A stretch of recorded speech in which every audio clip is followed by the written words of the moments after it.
You've worked all day or night and you're restless. Yes, you're tired. Many adults, either before or after work, are caring for an aging parent. In fact, 40% of adults are caring for an aging parent.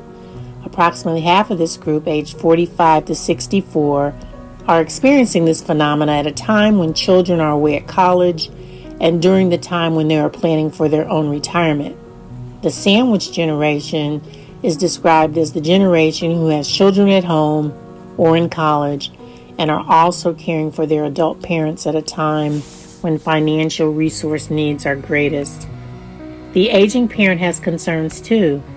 Their failing health and all the issues that come with being a lone survivor and now having to depend on others to care for them, or a double whammy with two aging parents, neither to care for themselves. This existence can be lonely and frustrating. There is a joy and a sadness in performing the simple task for a parent, tasks that they once performed with grace. And daughters are 70% more likely to be the caregiver. Research by D. Harris coined the term informal caregiver and discusses the impact that increased lifespans will have for generations to come. The burden of caregiving on the caregiver is emotional, social, and financial. There is no doubt there is a burden. Caregivers overwhelmingly talk about the rewards that come from caring for a parent, suggesting that the rewards far outweigh the burden. While the average number of years to provide care for an aging parent is 4 years, there is a significant portion of the population who will provide care for 10 years or more. While the simple tasks bring joy to the aging parent and they may enjoy the company, it's estimated that direct care tasks take about 100 hours per month over and beyond the full-time employment of the caregiver.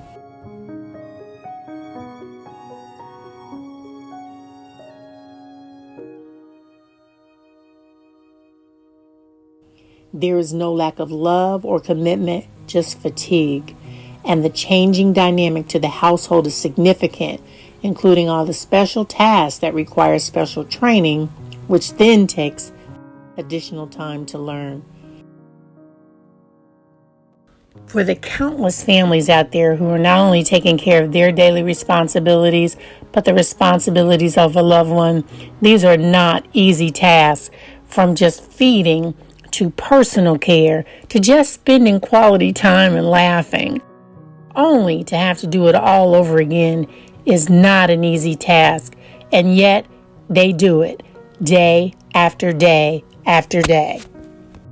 Hear one woman's story about the care she provided for her mother and the impact it had on her emotionally, socially, and financially.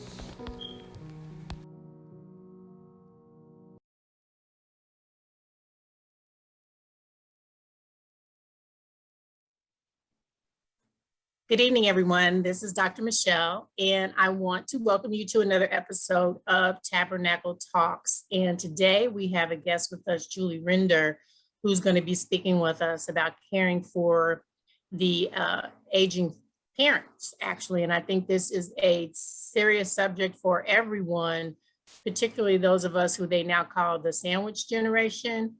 We're boomers, but we obviously, because of life expectancy increasing in our parents, it's probably a high likelihood we're going to be caring for our parents. So I want to welcome Julie to the show. Hey, Julie. Hey, how's everybody doing? Everybody's doing well.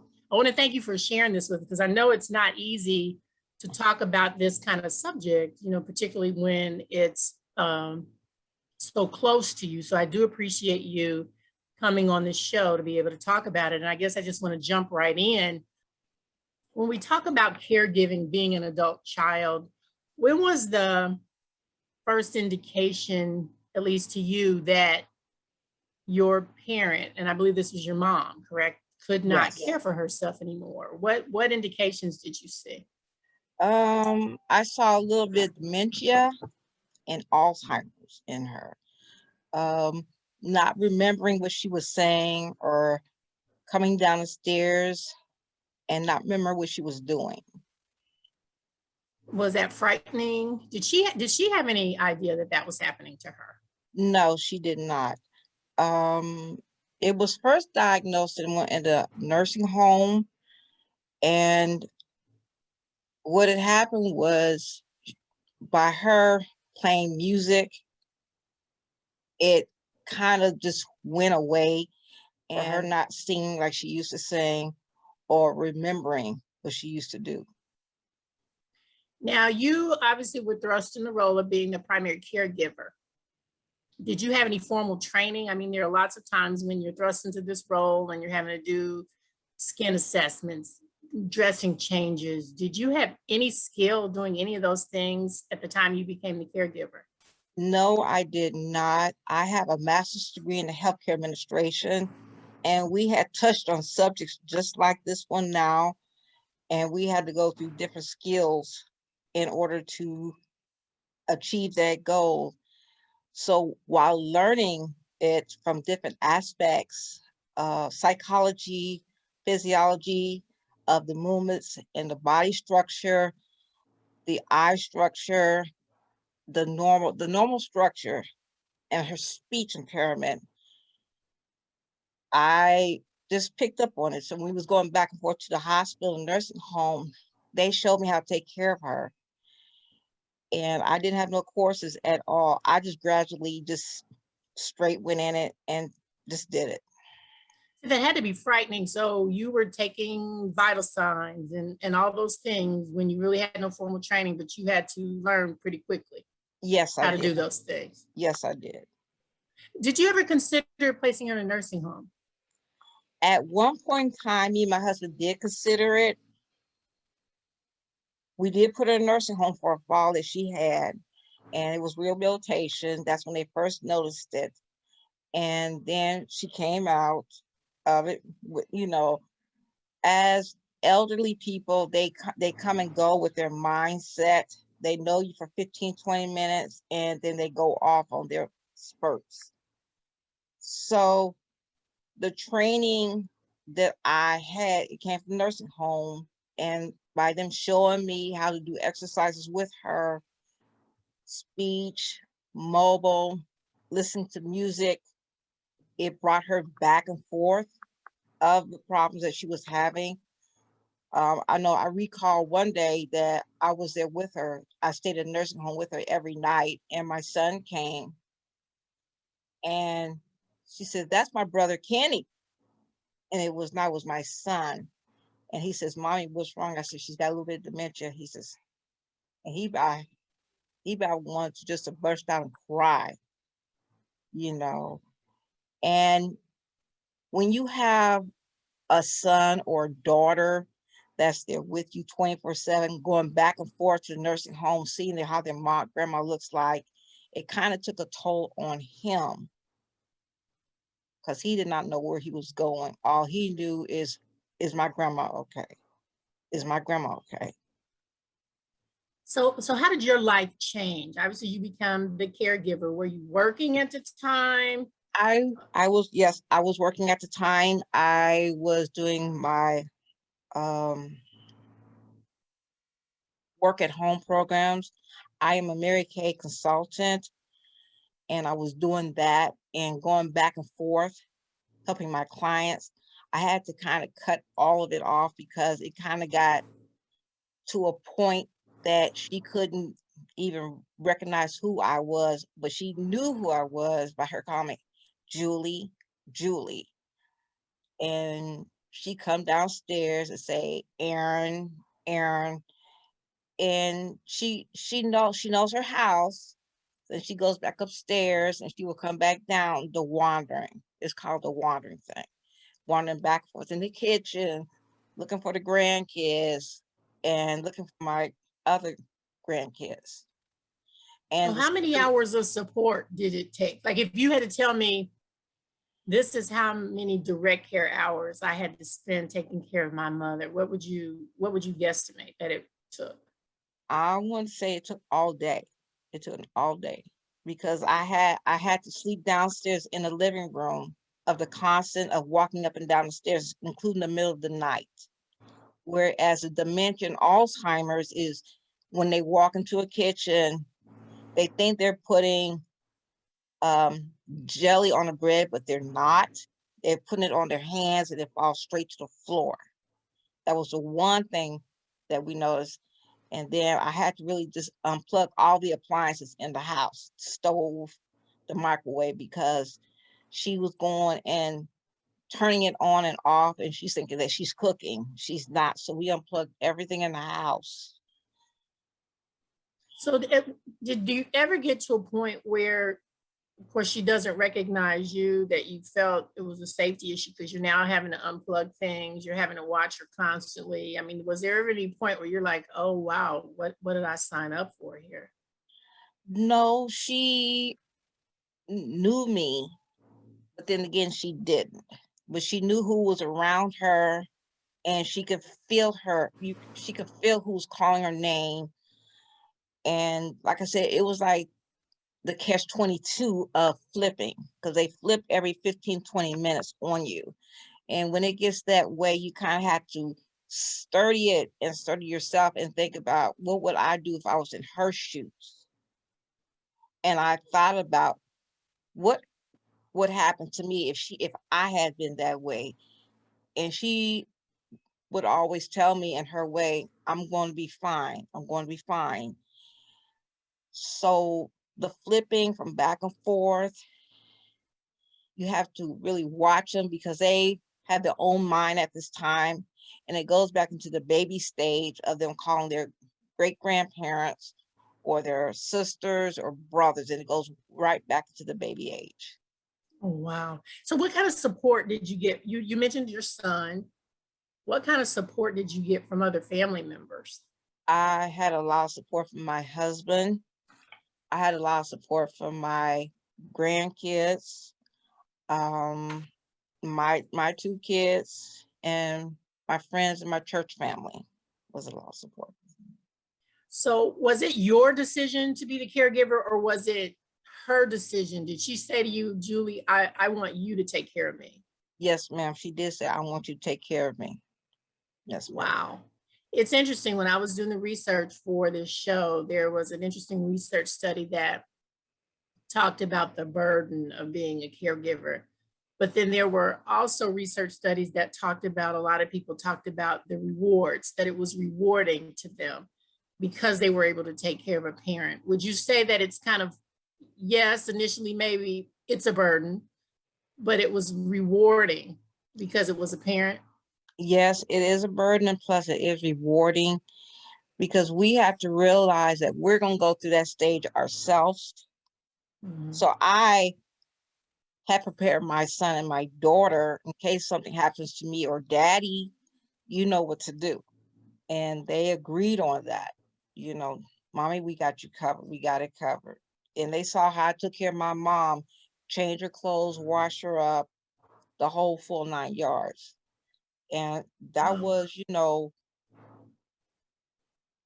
it was hard on me because in seeing what she was going through, of not standing like she wants to stand, she's shaky and everything, and I had to help her get up and sit on her chair and just to get her comfortable. And I will ask her, are you comfortable, mommy? She wouldn't say anything, but she nod her head.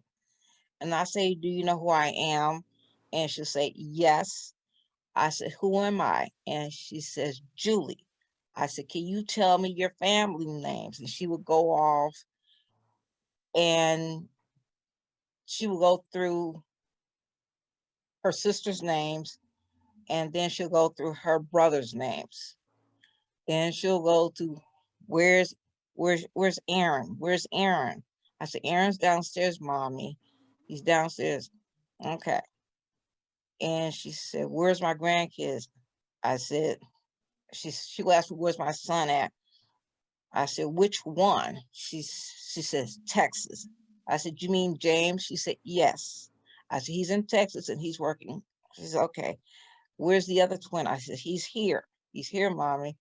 Where is the mother? I said, there, we all here. And it came back a little bit at a time, but then again, it's blown away because I said they go back and forth. So it is rewarding, and also can be a little kind of you have to have patience with them. Mhm. You have to have a lot of patience. You can't sit there and say, I'm not going to do it. I'm not going to do it. But you have to have patience with them. You got to realize that that's your mom. That's your mom. And I have went above and beyond standards and taking care of her, going to doctors, going to the store, and making sure her needs are met. So if I'm out, my husband's taking care of her or my kids.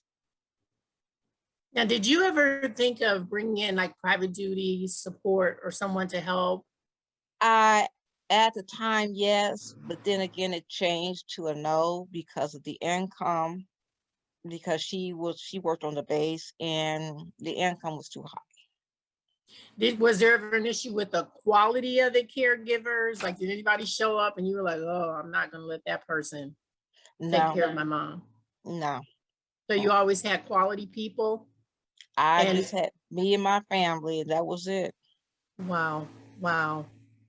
So did your mother have, if you don't mind sharing, did you have advanced directives, just so our audience understands? Did you have all the paperwork that was necessary so when her health declined, you could move forward to do things versus having to run out and get paperwork and get attorneys involved? I have had paperwork on her. We did the paperwork after my dad died, and we did all that paperwork there. I was her POA, doing everything I had to do on the POA. So for people know, that's your power of attorney. So you had all Yes. that, those documentation, because that probably would have been very difficult for you Mhm. had her health started to decline and you And didn't have those documents in place. and they would ask you everything when you go into any institute. Are you her POA? Yes, I am.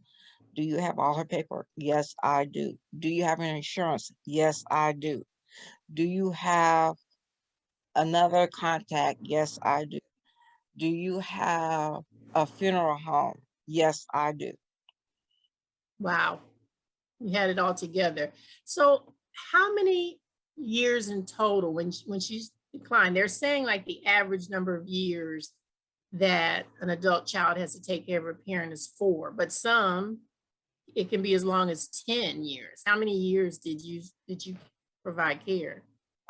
We could say she died at the age of 90. So I want to say 4 years. Wow. Okay. You're right on the.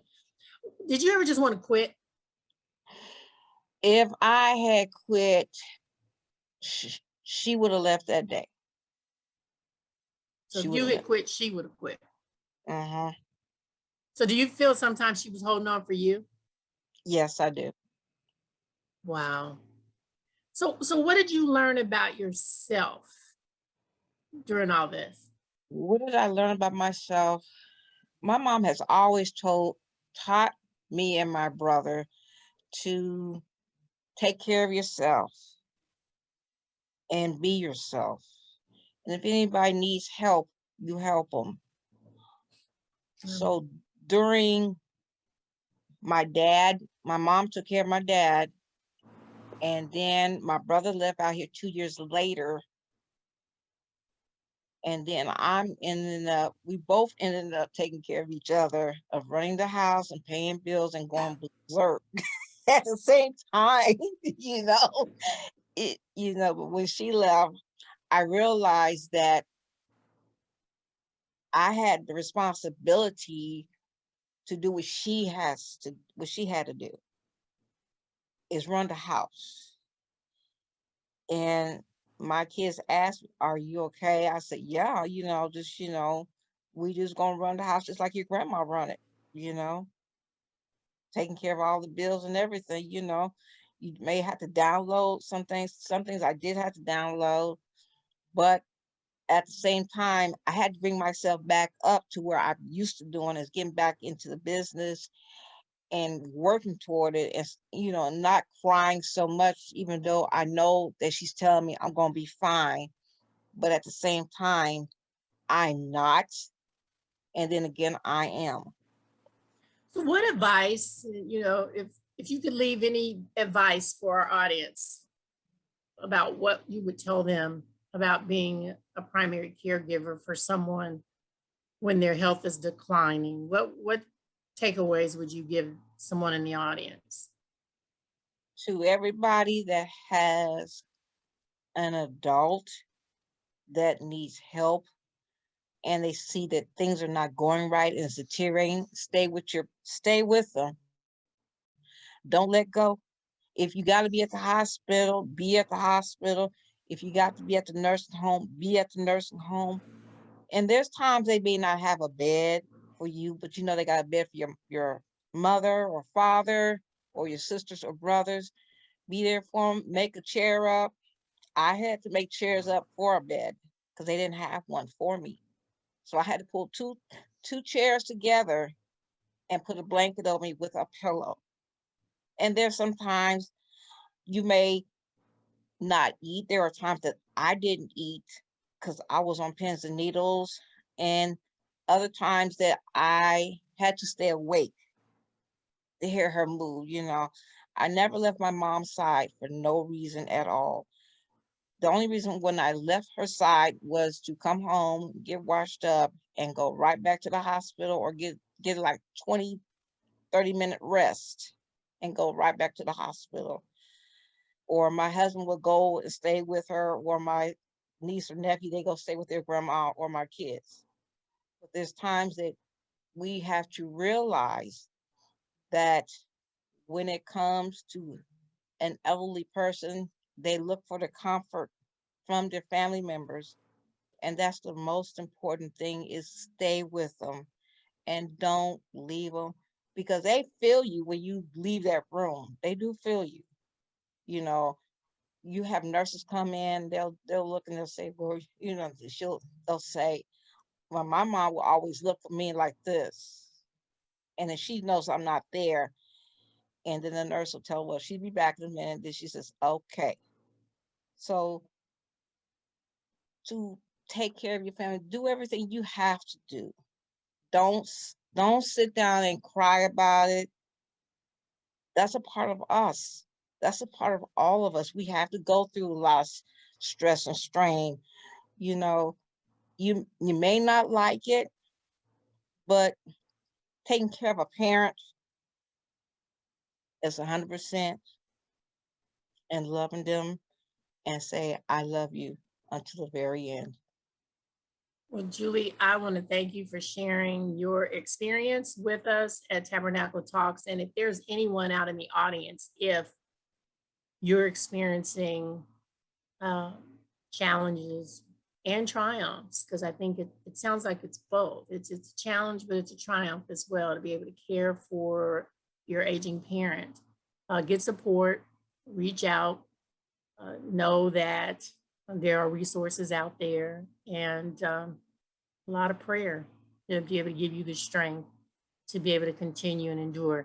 I want to thank you for coming on the show, Julie, and just telling a remarkable story. Thank you so much for sharing this story with us on Tabernacle Talks. Okay. Thank you.